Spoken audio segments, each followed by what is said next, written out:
Hello everyone, आप सब कैसे हैं? मैं उम्मीद करता हूं कि बहुत अच्छे होंगे और अपनी पढ़ाई को बहुत अच्छे से कर रहे होंगे। मैं Akash Kumar Bhadana ICT virtual classroom में आपका बहुत बहुत स्वागत करता हूं मेरे प्यारे बच्चों। जैसा आपको पता है मेरे प्यारे बच्चों, बेसिकली हमारी आपका जो है 11th क्लास है और हम 11th क्लास में देख रहे हैं इकोनॉमिक्स और चैप्टर नंबर 4 हमारा चल रहा है भारत में मानव पूंजी निर्माण। तो मैंने कल आपको बताया था कि किसी छात्र को मानव पूंजी बनने के लिए, ह्यूमन एसेट बनने के लिए किन किन चीजों की जरूरत है, क्या क्या चीजें लगती हैं, क्या चीजें होनी चाहिए, इस पर हम लोग आपका विस्तृत से एक एक करके आपकी चर्चा करेंगे और हम उसको देखेंगे। ठीक। तो सबसे पहले हमने इन बहुत सारी चीजों को आपका देख लिया और इन पर आपका बात करने की कोशिश की। परिचय क्या होता है, ठीक है, मानव पूंजी क्या है, मानव पूंजी के स्रोत क्या है। पहली बात तो हमें पता होना चाहिए ह्यूमन कैपिटल है क्या, इससे हमें भिन्नता क्या है। और हम मानव जो बार बार बात कर रहे हैं कि हमको मानव ह्यूमन एसेट बनाना है, मानव पूंजी का निर्माण करना है, तो मानव पूंजी का निर्माण करने में तीन कौन से सबसे बड़े कारक फैक्टर हमारे सामने आते हैं, मानव पूंजी के सोर्स क्या हैं, ठीक, इनको हम लोग आपका देख रहे थे और इन पर आपका बात भी कर रहे थे। तो इन सभी को हमने एक एक करके बड़े अच्छे से गौर करके देख लिया कि मानव पूंजी समृद्धि क्या है, कैसी है और किस प्रकार की ये है। ठीक, ये हम इसको आपका बात करेंगे। चलिए, तो एक बार जितना हमने कल पढ़ा था, सबसे पहले वहां तक किसी का कोई डाउट है, कोई क्वेरी है, आप मुझसे पूछ लीजिए। किसी भी बच्चे का कोई डाउट, कोई क्वेरी संबंधित विषय से, संबंधित टॉपिक से जो हमने पढ़ा है, कोई भी से रिलेटेड कोई चीज आपको समझ नहीं आई है, आप मुझसे पूछ सकते हैं। फिर हम लोग बच्चे अपने चैप्टर को शुरू करेंगे। चलिए, लास्ट तीस से किना फटाफट देख लीजिए जल्दी से कि हम अपने टॉपिक की तरफ आगे बढ़ जाए। चलिए, अब हम लोग आगे बढ़ेंगे और इसमें आगे बढ़ के हम देखेंगे। तो सबसे पहले जो था, हमको इसमें लास्ट हम लोग यहाँ तक कर चुके थे। ठीक, तो मैंने आपको ये बताने के प्रयास किया था कि बेसिकली अगर मानव को डेवलप करना है, उसके लिए तीन चीजें हमको चाहिए। पहला हमने फोकस किया एजुकेशन, शिक्षा होनी चाहिए। दूसरा हमने फोकस किया हेल्थ, कि भैया हेल्थ बड़ी अच्छी होनी चाहिए। ठीक, और हेल्थ के साथ हमने दूसरा फोकस किया, सबसे इंपॉर्टेंट, आपका ट्रेनिंग। बहुत बार लोग पढ़े लिखे नहीं होते लेकिन उनमें किसी काम करने का स्किल होता है। अब देखिए, जो लोग नक्काशी करते हैं, डिजाइन करते हैं, साड़ी करते हैं, पेंटिंग बनाते हैं, ठीक, और कुछ काम करते हैं विशेष, मोटर मैकेनिक वगैरह, कहीं कोर्स नहीं किया होता लेकिन उन लोगों ने आपका ट्रेनिंग ली होती है, प्रशिक्षण बड़ा जबरदार होता है, उनका एक्सपीरियंस बहुत अच्छा हो जाता है।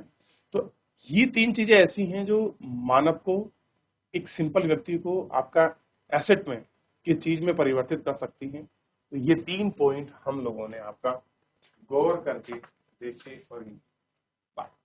जैसे व्यक्ति श्रम बाजार, दूसरे बाजार जैसे शिक्षा और स्वास्थ्य संबंधी सूचना प्राप्त करते हैं। शिक्षा करते हैं, स्वास्थ्य करते हैं और उनसे प्राप्त करने के लिए जो है व्यय करते हैं। ये जानना चाहते हैं कि विभिन्न प्रकार के कार्यों में वेतनमान क्या है, फिर भी शैक्षणिक संस्था सही प्रकार के कौशल को प्रशिक्षण दे रही है। किस लागत पर जानकारी मानव में निवेश करने के लिए पर्याप्त मानव पूंजी का भंडार का सदुपयोग करने की दृष्टि में बहुत उपयोगी है। इसलिए श्रम बाजार व अन्य बाजारों के विषय में जानकारी प्राप्त किए गया व्यय मानव पूंजी का निर्माण का स्रोत है। भौतिक पूंजी की अवधारणा के आधार पर ही मानव पूंजी के वैचारिक आधार की रचना की गई। क्या की गई है? वैचारिक आधार की रचना की गई। दोनों प्रकार की पूंजियों के बीच में कुछ समरूपता है, कुछ प्रभावशाली असमानता है, कुछ बॉक्सेस हैं जो आपको ये सारी चीजें इसमें आपका दिखाई देंगी और आप इनका प्रयास करोगे। ठीक, ये आपको क्लियर होना चाहिए। भौतिक पूंजी और मानव पूंजी दोनों ही प्रकार की का पूंजी सुविचारित निवेश निर्णय का परिमाण है। अगर आप देखोगे तो जिस प्रकार से सुविचारित रूप में निवेश निर्णय करके आपकी पूंजी चलती है, उसको देख सकते हैं। भौतिक पूंजी में निवेश का निर्णय करने के आधार पर ज्ञान का आधार लिया गया है। इस संबंध में उद्यमियों के पास अनेक प्रकार के निवेश विकल्पों के आंतरिक फलदार है और इन गणनाओं के बाद में अनेक विवेक आधारित निवेश करता है। भौतिक पूंजी का स्वामित्व उन व्यक्तियों के सुविचारित निर्णयों का परिमाण है कि उन विचार सुविकसित विचारों का परिमाण है जो भौतिक पूंजी निर्माण में मुख्यतः एक आर्थिक और तकनीकी प्रक्रिया है। कैसा है? एक आपका आर्थिक और एक तकनीकी प्रक्रिया के रूप में हमारे सामने। ठीक, मानव पूंजी के निर्माण का महत्वपूर्ण भाग व्यक्ति के जीवन में उस अवधि में होता है जब निर्णय लेने के लिए असमर्थ रहता है। क्या आपने अपनी आमदनी को अधिकतम कर पाए योग्य हैं? बच्चों की शिक्षा और सुव्यवस्थित संबंधित निर्णयों के लिए अभिभावक और तथा समाज ही करते हैं। उनकी समकक्षीय शिक्षाविद और समाज उच्चतर महाविद्यालयों पर मानव पूंजी में निवेश संबंधी निर्णय को प्रभावित करते हैं। फिर भी इस स्तर पर मानव पूंजी निर्माण विद्यालय स्तर पर मानव पूंजी निर्माण पर निर्भर करता है। मानव पूंजी निर्माण अधिकांश रूप से सामाजिक प्रक्रिया है और अधिकांश मानव पूंजी को धारण करने वाले सुविचार निर्णायक फलदायक है। इन सब चीजों में आपका सुविचार निर्णायक जो है आपके फलदायक हमको आपका देखने के लिए मिलेगी। ठीक, आप जानते हैं कि बस जैसी भौतिक पूंजी के स्वामी को सदैव उपस्थित नहीं रहना होता है।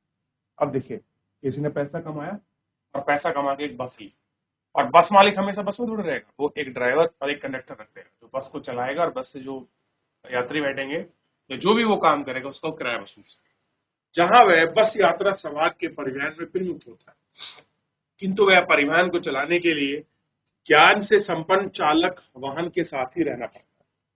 अच्छा, वाहन को चलाने के लिए देगा किसे? जो आपका चालक है उसी को आपका पकड़ाएगा। ठीक, भौतिक पूंजी किसी भी अन्य वस्तु की भांति दर्शित होती है, उसे भी वस्तुओं की तरह बाजार में बेचा जा सकता है। मानव पूंजी अदृश्य होती है, यह धारकों के शरीर और मस्तिष्क में रची बसी होती है। कैसी होती है? जो मस्तिष्क है उसमें रची और बसी, ये हमको देखनी होगी। कैसी होती है? रची और बसी होती है। मानव पूंजी अदृश्य होती है, यह धारकों के शरीर और मस्तिष्क में रची बसी होती है। बाजार में मानव पूंजी को बेचा नहीं जा सकता, उनके सभी सेवाओं की बिक्री की जाती है। इसलिए मानव पूंजी के स्वामी के उत्पादन के स्थान पर उपस्थित होना आवश्यक है। भौतिक पूंजी को उसके स्वामित्व में पृथक किया जा सकता है, किंतु मानव पूंजी के स्वामित्व को पृथक करना संभव नहीं है। दोनों प्रकार की पूंजियों के साथ स्थानों को गतिशीलता के आधार पर अंतर होता है। कुछ कृत्रिम अवसादों को छोड़कर भौतिक पूंजी का विश्वास विश्व भर में निर्बाध आगत रूप में चलता है। मानव पूंजी का प्रवाह इतना निर्बाध नहीं होता, इसके मार्ग में राष्ट्रीय और संस्कृति की ऊंचाइयां बाधित आती है। भौतिक पूंजी का निर्माण आयात के सहारे भी हो जाता है, किंतु मानवीय पूंजी की रचना तो समाज और अर्थव्यवस्था की अंतर्भूत विशेषता के अनुरूप सुविचारित होती है तथा सरकार और व्यक्तिगत व्यय के आधार पर होती है। समय के साथ साथ दोनों प्रकार की पूंजी व मूल्य का ह्रास होता है। किसी मशीन के निरंतर प्रयोग से वह घिस जाती है और औद्योगिक परिवर्तन से उसे पुराना घोषित कर देती है। मानव पूंजी के आयु के अनुसार कुछ ह्रास आता है, किंतु शिक्षण और स्वास्थ्य सुविधाओं में निरंतर सेवा में उसे ह्रास का काफी सीमा तक निराकरण हो सकता है। यह निवेश मानव पूंजी में प्रौद्योगिकी परिवर्तन का सामना करने योग्य बना देता है। भौतिक पूंजी किसी भी प्रकार की भौतिक परिवर्तन का सामना करने में सक्षम नहीं आती। क्या है? सक्षम नहीं आती। मानव पूंजी द्वारा सर्जित हित लाभ के प्रवाह के भौतिक स्वरूप से अलग होता है। मानव पूंजी से केवल उसका स्वामित्व ही नहीं वरना उसका सारा समाज भी लाभान्वित होता है। इसे बाह्य हित लाभ कह जा सकते हैं। सुशिक्षित व्यक्ति लोकतांत्रिक प्रक्रिया में प्रभावपूर्ण भागीदारी के माध्यम से राष्ट्र और आर्थिक गतियां विधि में योगदान करता है। एक स्वास्थ्य व्यक्ति अपने व्यक्तिगत स्तर पर आसपास में सफाई के माध्यम से रोगों का संक्रमण और उसकी महाबीमारी के रूप में धारण कर मानवीय व्यक्तियों से व्यक्तिगत के साथ साथ पूंजीगत हितों का सर्जन होता है, किंतु भौतिक पूंजी प्राय निजी होने के पर जन्म देती है। भौतिकत पूंजी लाभ में उन्हें मिल पाता है और उनके द्वारा उत्पादित वस्तु और सेवा की जो कीमतें हैं वो आपका चुकाई जाती हैं या उनको वो सारी कीमतें चुकानी पड़ती हैं। ये चीजें अगर आप देखोगे तो बड़ी स्पष्टता और ये सारी चीजें आपको दिखाई देंगी। ठीक, तो ये था एक भौतिक पूंजी निर्माण और मानव पूंजी के बीच बेसिकली क्या अंतर है, आप इसको देख सकते हैं। फिर आगे चलिए, तो ये मानव पूंजी और भौतिक पूंजी के बीच अंतर आपको क्लियर होगा। आगे बढ़ते हैं। देखो, मानव पूंजी और आर्थिक समृद्धि दो चीज आपने पढ़ी होगी, इकोनॉमिकल ग्रोथ और आपका इकोनॉमिकल डेवलपमेंट। ये क्या है? आपका समृद्धि है, बेसिकली ग्रोथ है। ग्रोथ कैसे आएगी? जब आपका क्या होगा, मानव पूंजी निर्माण होगा तो व्यक्ति पर पैसा भी आए। जैसे राष्ट्रीय आय में विकास का योगदान अधिक है कि किसी कारखाने के कर्मचारी का या सॉफ्टवेयर विशेषज्ञ का। हम जानते हैं कि एक शिक्षित व्यक्ति का श्रम कौशल अशिक्षित व्यक्ति की अपेक्षा अधिक होता है। ये हमने कल भी पढ़ा है कि एक अनपढ़ व्यक्ति की तुलना में पढ़े लिखे व्यक्ति की जो कौशलता है, योग्यता है, वो अधिक होती है। यही कारण है कि अपेक्षाकृत अधिक आय अर्जित कर पाता है और आर्थिक समृद्धि का अर्थ है देश की वास्तविक राष्ट्रीय आय की वृद्धि से। किससे है? नेशनल इनकम की जो ग्रोथ है उसी से है। तो फिर स्वाभाविक ही है कि किसी शिक्षित व्यक्ति का योगदान अशिक्षित की तुलना में कहीं अधिक होगा, यानी पढ़े लिखे व्यक्ति का योगदान अशिक्षित व्यक्ति से देश में अधिक होगा, क्योंकि पैसा अच्छा कमाएगा, देश को टैक्स देगा, ग्रोथ होगी, ये सारी चीजों की बात कर रहे हैं। ठीक है, ठीक, और कहीं अधिक होगा। एक स्वस्थ व्यक्ति अधिक समय तक व्यय आधारित आपका श्रम पूर्ति कर सकता है। ठीक, ये पैसा कमा सकता है। इसलिए स्वास्थ्य भी आर्थिक समृद्धि का एक महत्वपूर्ण कारक बन जाता है। तो हेल्थ क्या बनता है? एक इम्पोर्टेंट फैक्टर आपका बन जाता है। अतः कार्य के दौरान प्रशिक्षण, श्रम बाजार की जानकारी, प्रवसन आदि के साथ साथ शिक्षा और स्वास्थ्य व्यक्ति के उपार्जन की क्षमता में समृद्धि करती है। मानव की समृद्धि उत्पादकता या मानव की पूंजी न केवल श्रम की उत्पादकता को बढ़ाती है बल्कि साथ ही परिवर्तन को प्रोत्साहित भी करती है। ठीक, शिक्षा में समाज परिवर्तन और वैज्ञानिक प्रगति को समझने की क्षमता प्रदान करती है। इससे आविष्कारों और नवीन परिवर्तनों में सहायता मिलती है। इसलिए शिक्षा श्रमिक शक्ति उपलब्धता के नवीन प्रौद्योगिकी को अपनाने में सहायक होती है। मानव पूंजी की वृद्धि के कारण आर्थिक समृद्धि होती है। इसी से सिद्ध करने के लिए व्यवहारिक साक्ष्य अभी भी स्पष्ट नहीं है कि मानव पूंजी से वृद्धि कैसे हो रही है और आर्थिक समृद्धि कैसे हो रही है।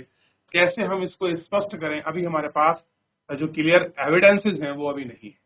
भाई हमको साक्ष्य चाहिए। साक्ष्य का मतलब एविडेंस। आप किस बेस पर कह रहे हो कि अगर आप मानव पूंजी का निर्माण कर ले जाओगे तो आपकी इकोनॉमिकल ग्रोथ होगी, नेशनल आपकी ग्रोथ होगी, किस बेसिस पर आप कह रहे हो? स्कूली वर्षों की गणना शिक्षा और शिक्षार्थी अनुपात और नामांकन के आधार पर शिक्षा की मापन और उसकी गुणवत्ता को आर्थिक रूप में व्यक्त नहीं कर पा सकते। अब कितने टीचर हैं, कितने स्टूडेंट हैं, कितनों का एडमिशन है, कितनों के रेशो में है, ये हम इसको आपका माप नहीं सकते। इसी प्रकार स्वास्थ्य सेवाओं पर मौद्रिक व्यय, यानी कि हम अपनी हेल्थ जो आपके सर्विसेज हैं उन पर कितना पैसा खर्च कर रहे हैं, इसके बारे में कोई जानकारी है नहीं। जीवन प्रत्याशा, मृत्यु दर आदि देश की जनसंख्या के वास्तविक स्वास्थ्य स्तर का सही ज्ञान नहीं होता है।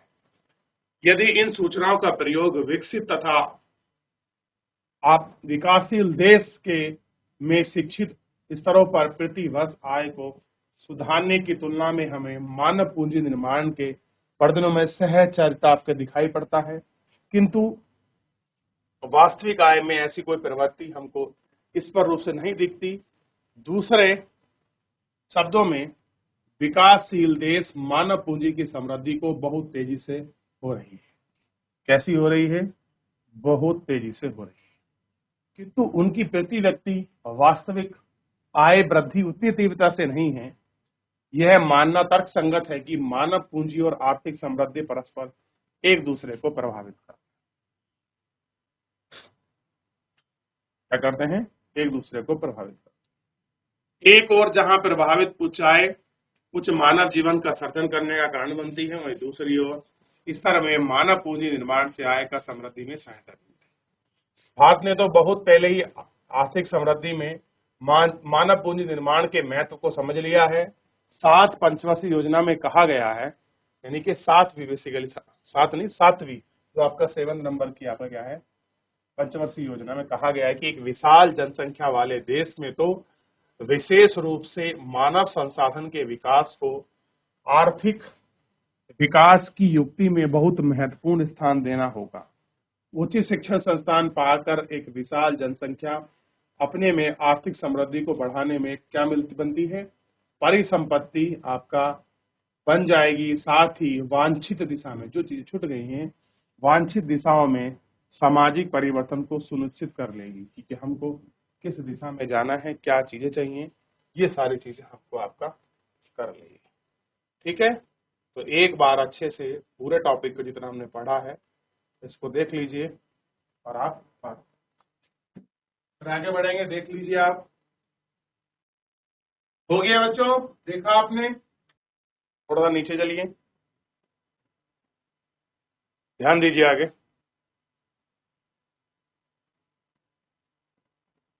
मानव पूंजी शिक्षा और स्वास्थ्य तथा आर्थिक समृद्धि की बीच कारण प्रभाव संबंध का स्पष्ट निरूपण कठिन होता है, किंतु सारणी 4.1 को देख सकते हैं।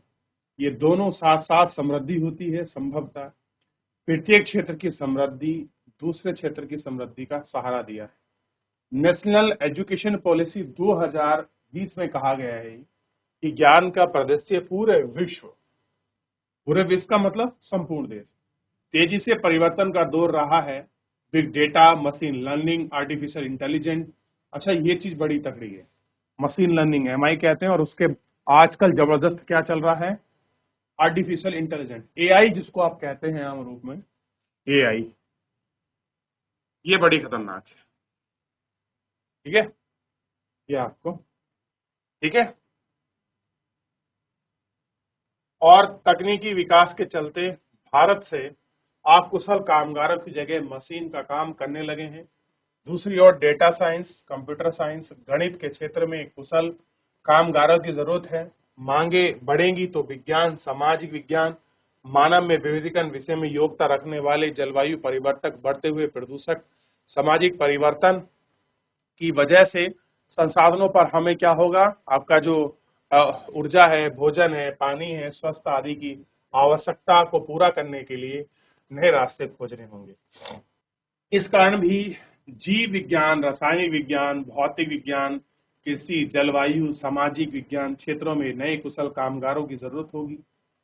महामारी और महामारी के बढ़ते उद्भव, संक्रमण रोग प्रबंधन ना और टीका के विकास, सहयोगी अनुसंधान और परिमाण में आपका सामाजिक मुद्दे में बहुविषयक अधिगम की आवश्यकता को बढ़ाता है।